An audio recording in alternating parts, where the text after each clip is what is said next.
देखो पाप 3 प्रकार से होते हैं। कितने प्रकार से? जोर से बोलो। व्रत है क्या? आज व्रत है?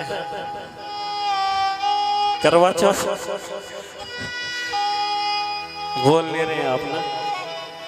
तो कितने प्रकार के पाप लगते हैं? कितने प्रकार के पाप होते हैं? विशेष रूप से 3 प्रकार के। कौन कौन से पता है? देखो 3 प्रकार के पाप विशेष रूप से होते हैं और मनुष्य तीनों पापों से हमेशा मनुष्य को बचना चाहिए। 3 पाप कौन कौन से हैं?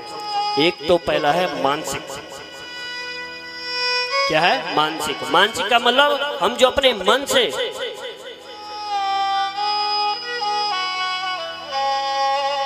जो सोच रहे हैं, हम किसी के बारे में गलत, अरे वो ऐसा है, उसने ऐसा कर दिया, वो ऐसा है, जो मन से हम जिसके प्रति सोच रहे हैं, तो सबसे बड़ा ये पाप है। यदि कोई गलत कर रहा है तो उसका कर्म उसके लिए।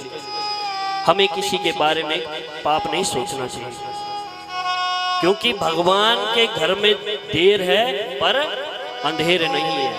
भगवान सबको एक ना एक बार उसके किए हुए कर्म की सजा देते हैं, जरूर देते हैं। लेकिन हम सबको क्या है, अपना हृदय कोमल बनाना है, सरस बनाना है,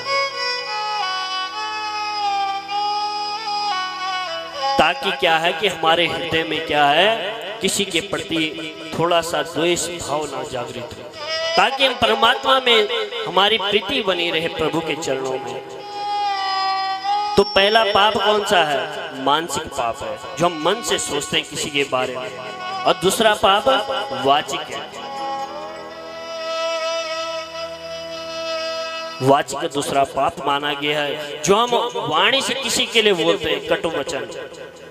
कभी हम किसी को अपनी वाणी से ऐसा कष्ट देते हैं कि दूसरे को बड़ा दर्द होता है। तो वाणी का जो तीर है ना, धनुष का तीर उतना नहीं काम करता है जितना वाणी का तीर करता है। यदि आपने पूरे जीवन भर किसी के लिए मीठा कहा और क्षण भर में उसको आपने क्या है, वाणी से कटु वचन कह दिए, तो भैया आपके सारे जीवन का जो प्यार प्रेम है क्षण भर में नष्ट हो जाएगा।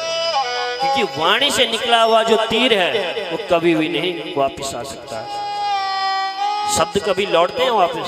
कभी भी नहीं। लेकिन लौटते हैं कैसे हैं? इस कलिकाल में तो लोगों ने सबसे बड़ी भ्रांति बना दी है। कोई गलत पाप कर्म कर रहा है, कोई गलत कर्म कर रहा, तो क्या कहता है कि सॉरी। क्या कहते हैं? सॉरी। अरे भाई, मैं किसी का गला काट दूं और बाद में कहूं भाई सॉरी, तो उससे काम चल जाएगा? नहीं चलेगा, वो जीवित थोड़ा नहीं हो पाएगा।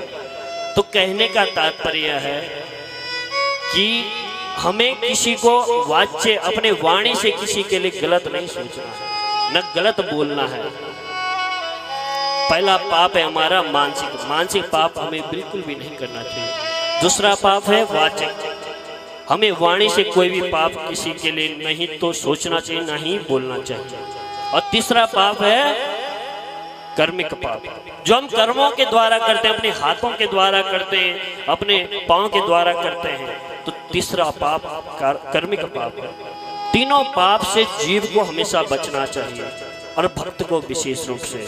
यदि आप भगवान के थोड़ा सा भी भक्त हैं, थोड़ी सी भी पूजा करते हैं, तो आपको हमेशा ऐसी बातों का ध्यान रखना चाहिए।